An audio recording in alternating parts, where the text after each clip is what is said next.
And we're back on. Stops every 30 minutes. That's Jordan. Hi, Jordan. Bullhorns on Easter.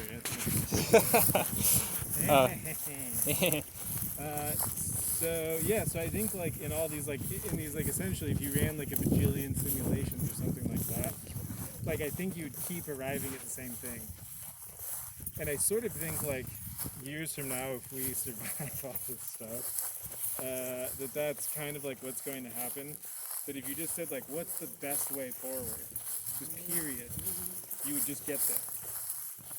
Right? Like eventually If the path was clear. Yeah. Do you think more people could get to level 5? Well, I think that what would happen is essentially that like it's more so that I don't think that they will. I think what's important is that people who are guiding society get there, and those people are guiding policy. Huh. Right? Yeah. I mean, yeah, like Are you hopeful for that? Are you optimistic? Or do you think this is a utopian idea that's not possible? I am. I mean, because it's sort of just like, I mean, this has been an interesting thing for a lot of people. Are you upset for the people walking down the trail? Mm-hmm. What level are you in right now, Jordan? That you're annoyed by other? I'm level 3. Angry. Yeah. No, I mean, we're all out walking together. Like we're also out here. Yeah.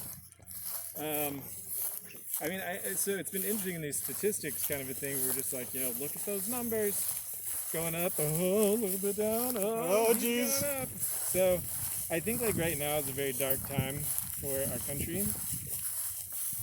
And the world. Yeah, and the world. But interestingly enough, like overall, I think we're still on an upward trend. I agree fully. Globally. I agree fully. Yeah, like we've come a long way, Yeah. If you look at humanity's history, honestly, yeah, like things are significantly better than they were. Happy Easter. Hi, happy Easter. Happy Easter. Yeah. Yeah, I do. I think it's important not to just take that and be like, oh yeah, like you. Oh, and then just do nothing. Yeah. Yeah, no, keep going with, again, I guess, thinking about and reflecting on your life, and then the situation of the world, and like you were saying, taking responsibility for your place in it. Totally. I mean, but it's also just like, I guess some responsibility on people who are overexcitable. Yeah, like all these like. Like I'm depressed. Like today, my depression. I'm going to talk about it on social media. Like it is true that some people don't get like that. Don't get depressed? I mean, they don't. Yeah, they're not really anxious about things now. It's like just being sort of whatever. But that's so weird to me because I'm anxious. I have to deal with my neurotic thoughts and behaviors and my fear and my depression. Every day is a battle. Yeah, I mean, but that's because you're an overexcitable person. Yeah, I do get pretty excited about things or pretty down about things. Yeah, but of course, I mean, because it is something to be able to synthesize a lot of what's happening in the world and to connect the dots and sort of put that into perspective. But not everybody's, on that point, and that's fine. I mean, that's kind of why, Jesus also had the story of the lambs and the shepherd, right?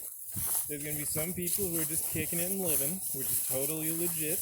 All lives matter. I don't mean that in a political way. Yeah. All life is sacred. That's kind of one of my common denominators. That's what I should say. I mean, Black Lives Matter. All lives. I mean, the caveat to that is that we know that all lives matter, but it seems as though Black lives don't, which is why it's important to say that. Put a attention on it. Mm-hmm. So look at all these little moles we found. Anyway, but you get what I'm saying though. So it's just that like there are some people who are going to guide you to that place. If you don't, other people, opportunistic people, are going to take advantage. Opportunistic, right? Yeah, no, that makes sense. I'm just wondering because there's a trend to be opportunistic. I don't know if I'm pronouncing that right, but like, do you think there's a negative way of doing that versus a positive? Yeah, I mean, if you like look at the psychopathic thing, that's sort of a perfect vector for people who don't care about other people to Oh, here's an opportunity, and I don't care who I step on. totally. No, I mean, look at it right now. In the middle of a global pandemic, there are people who are like, how can I make money? How can I make money off of this, right? Yeah, How can I make myself rich? we might have to do a Yui here. Wow. Because the trail's gonna get single file. We won't be able to pick up audio. Okay. So we could just go. Well, let's I'll switch go it. somewhere in the shade. Now let's go in. You wanna go in? Okay, we can try it. Whoop, okay. Bike club. Yeah. Oh, there you go. Easter Sunday bike club. Have a good one.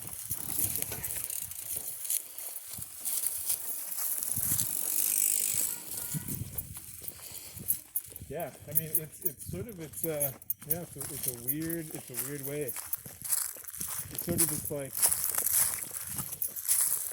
this like world-centric view of like here's just the way forward to meet people's needs, and another group of people that's like no. There's a group that like makes very few people rich, and it's interesting to kind of see that contrast. And like right now it's very stark. Like it's so just like blah and blah. There's not a lot of overlap. It doesn't feel like. Here, let me walk in front of you. And I'll hold this like 6 feet. But Six are you feet? still capturing video? Well, this is the only way to do it for uploading it on YouTube. At least, like, this whole thing is a learning curve for me, and Don't put it on YouTube. Just make a podcast. no, I want to put it on YouTube. Okay. I mean, maybe eventually, but this whole thing is like a learning curve for me, and I'm just diving in, going in raw. So like, even if it's not ideal by whoever's standards, I'm just going for it, and I'm learning something new each time. And so I'm just like, why not? Like, I'm embracing this whole thing to like reflect on my life. Is I have a hard time with failure, I've noticed. And so I've decided just to go for it and fail gracefully, like you were saying, because then at least I'm doing it and I'm enjoying it. Like, and if I'm enjoying it, it doesn't really matter. But also, I mean, we don't want to fail in a way that like hurts people or something, or puts us in a bad psychological state or emotional, physical state. But I just want to go for it. Like, I think I've held myself back because I have this weird fear of failure. And I don't know if that's a human thing or it's something that I just kind of I told myself, like, believed that construct, or Fear of failure is pretty common. It's common in perfectionism. yeah, I'm definitely like on the Enneagram. I'm a 9 with a 1 wing, and the 1 is very into details and perfection, which a lot of people wouldn't think looking at me that I'm that way. But I analyze every detail like too much, like I overthink, and then that keeps me from doing the things I actually want to do. Yeah, but that leads into your ultimate thing. What's your ultimate spiritual thing? Self-doubt? What's my ultimate spiritual thing? Self-doubt? No, you were saying that there's like something that like is at the heart of everything, of like the cause of a lot of problems in people's self. This feeling of inadequacy, of innate worth, of love and belonging. Self-worth. Self-worth, yeah. Totally. Self-acceptance. Right. Yeah. Right. So underneath fear of failure. It's not my. Don't think I definitely resonate with that. I'm just learning, like studying Enneagram and Brene Brown and people that really have gone through some stuff and analyzed things and been through suffering. That seems to be the common thread, is like, oh, this is all related to me not thinking that I have innate worth and am Yeah, I mean, I'm not saying that you invented it, but I'm saying it's where you ended up. yeah, which is still important. Yeah, I see it as a lighthouse. Like it's something I aim towards. I don't think I've fully embraced it like in a way that's consistent on my day to day, but it's my North Star, so to speak. Kind of like, I think kids have that.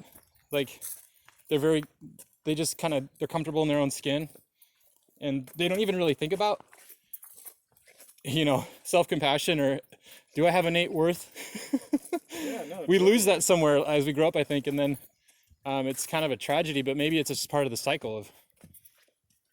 Yeah, I mean, as you gain sort of like this weird self-identity per se, like, people want to stand out from the crowd, but it's like you're kind of realizing who you are in reference to other people, like, you know what I'm saying? Like you're trying to find out what's unique about yourself by finding out what's different from you from other people, and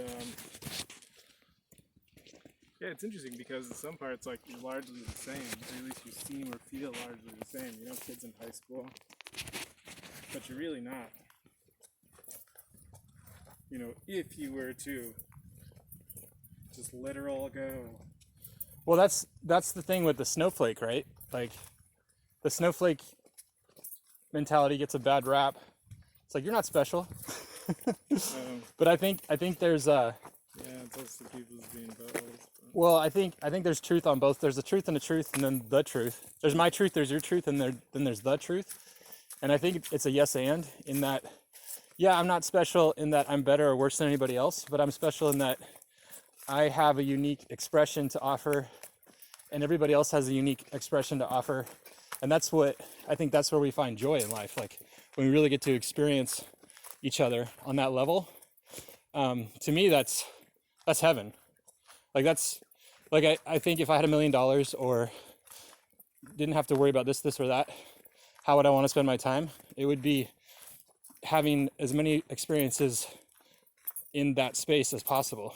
Hence why I'm doing this podcast. Hence why I'm into really adventures, like the adventure of who we really are. Vis-a-vis concordantly. Yeah, it all comes back to why we're doing this. Because I got excited about, Jordan's coming out, we're going to do this will be awesome. Like, or we could be playing video games, which, no bashing video games. They have their place. But when I think back on my life, I don't remember, video games don't really stand out, except those times we played together, and that was a lot of fun. But, or a movie I watched doesn't really stand out, but it's really the connections I make, the real connections I make with people when they're being fully authentic and I'm being fully authentic, and there's like this cross section or this interaction of relationship. And some would argue that's reality. Like, that is reality in motion.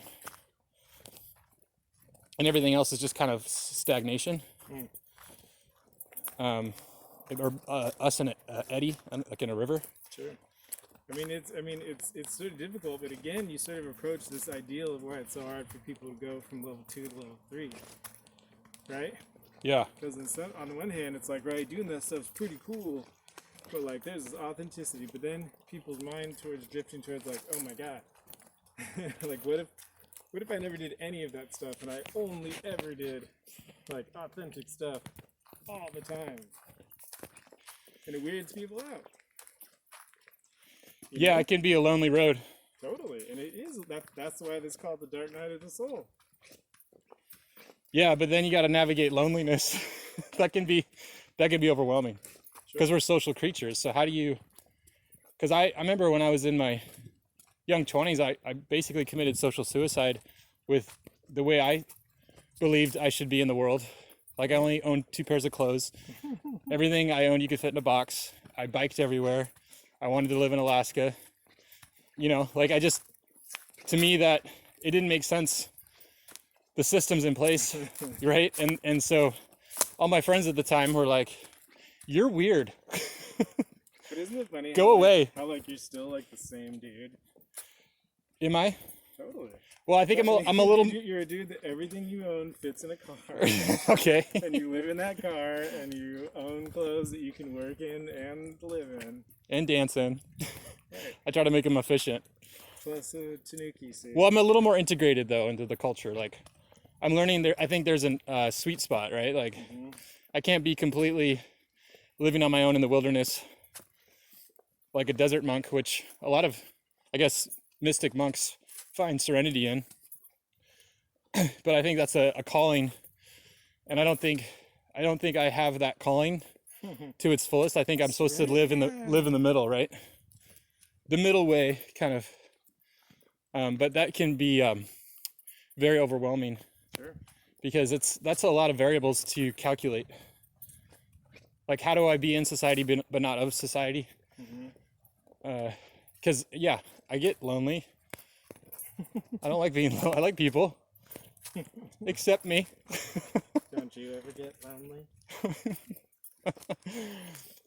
Yeah, but I think but that brings us together, right? That torture of loneliness or isolation. That apparently was the worst kind of torture, was isolation. Believable. Like the Quakers started this penitentiary. It's on a radio lab podcast. Oh, like penitentiary? Yeah, but for penitents, like you. Yeah, well, that's why they're still called penitentiaries. Yeah, so they thought like if they lived, or they lived in a room of complete isolation, no sound, no communication, can't see anybody, that eventually they'd see the error of their ways, but they all went insane. Yeah, yep. Because they didn't have. So there's something about social interaction that's very important. So how do you navigate that with being a level 5? Like, Well, no, but you're not isolated level 5. Like at level 4, level 5, again, it's been a while since I've read it, so I'm also, off the cuff on some of this stuff. sure. So like, feel free to like read it and correct me, but no, at that point you're actually perfectly integrated in society, right? If you, again, it's Easter, you look at Christ's figure, when he reaches that level and he comes back, asks John to baptize him, right? He's there. And so at that point he goes and integrates him so much so in the society that he's just like sitting with like homeless people and prostitutes and whatever, wherever he can, Yeah. right? He's not isolated. He's completely in it. He's engaged. Yeah. But what is his life other than, a way to give to those who aren't there and can't see it? Because the thing is he's homeless too, right? I mean, he's the same as them, essentially, meaning the only difference between you and me, like living on the street, is that I just choose to help people. Huh. That's it, right? That's why he's saying, like, wow, like, you're doing this great stuff. He's like, not really. I'm just a homeless dude. It's like, talking to people, thinking about things, and giving people the good word. So we got a choice here, Jordan. Okay. We go back up the road, or we do another loop? Let's go up the road. Okay. There's places to walk around there. This is true. There's no cars driving by. Or humans. Humans bad.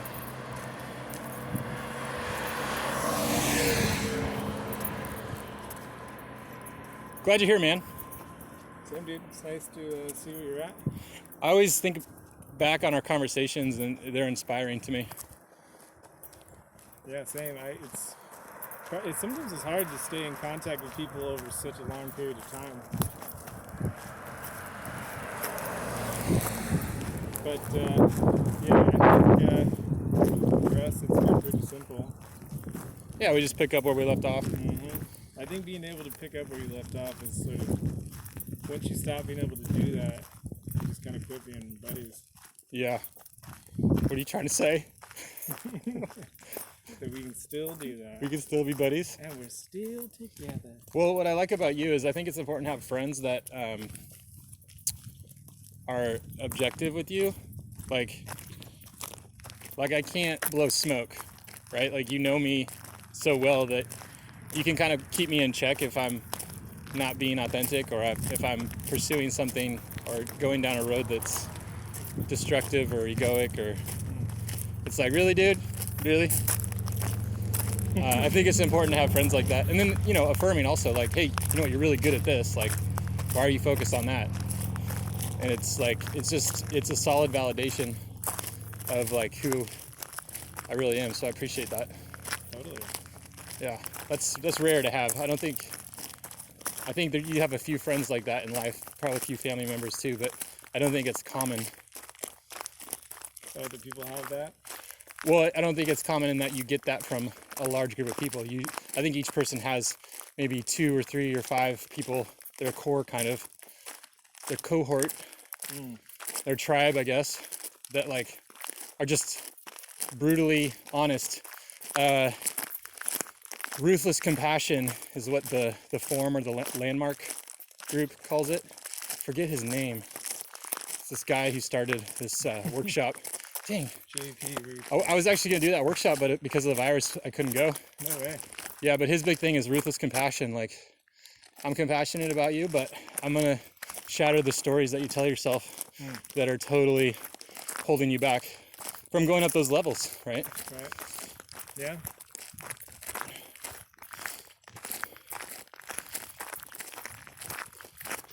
Yeah, man.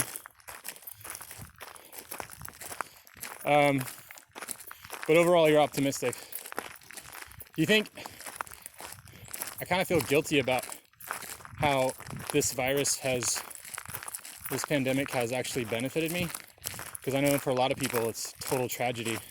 Dude, And maybe it'll be a super tragedy bad. for me, you know, in the future. But right now, this time to kind of slow down and reset my thinking and really see things from the outside has been very profound. Yeah, like I realize I go too fast, a bit of a workaholic, like I chase the carrot. Sure. I never enjoy it. And so I'm learning, yeah, exactly. Like I'm learning to slow down, to speed up, like, and the habit to have kind of a morning slow down time. Like, okay, woke up here, back in the matrix. How am I supposed to navigate today? Sure. And it's usually 3 focus points that come to mind. And like everything else, a lot of troubles will come, a lot of turbulence will come, but stay on course with these 3 things.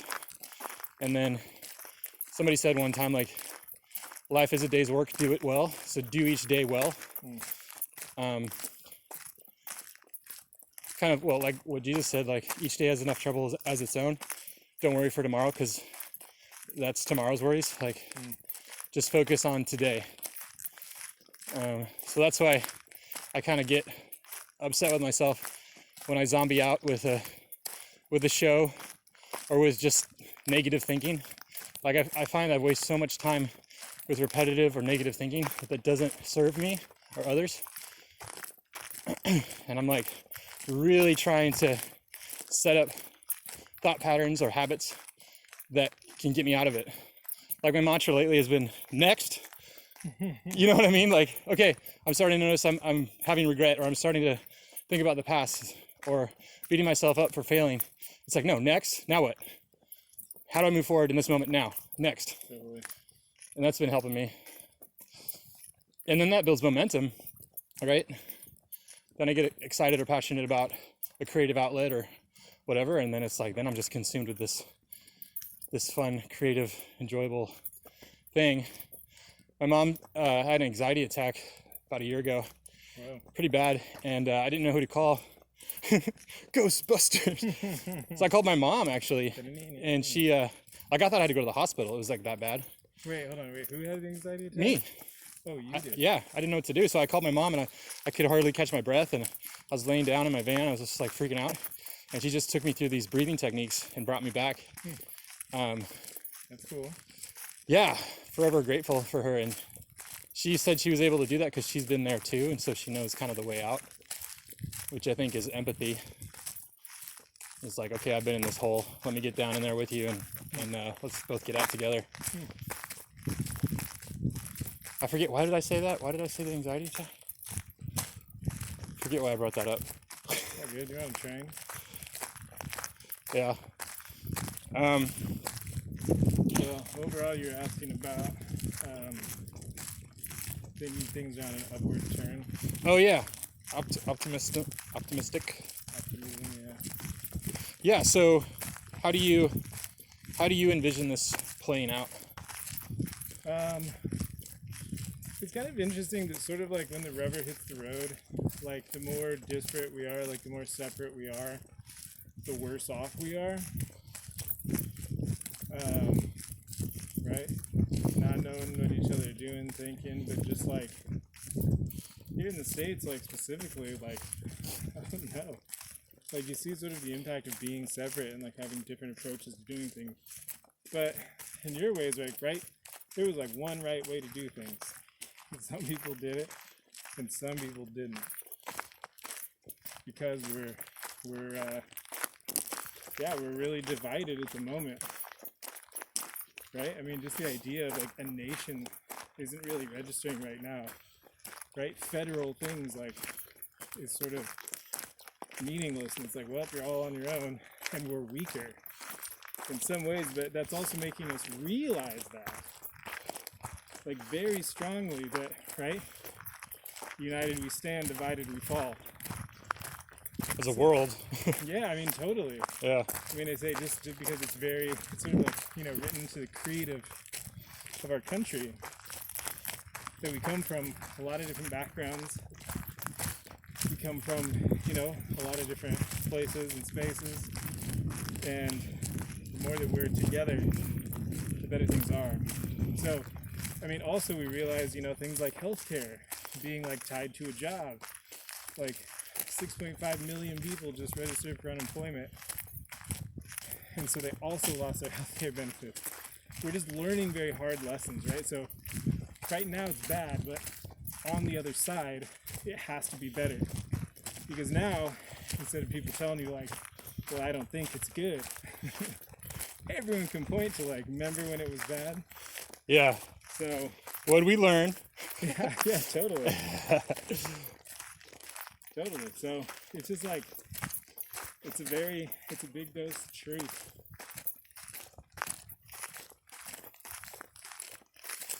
But Yeah. no, like I said, I mean, we're not quite there in a lot of ways for equality, but step by step we're getting there.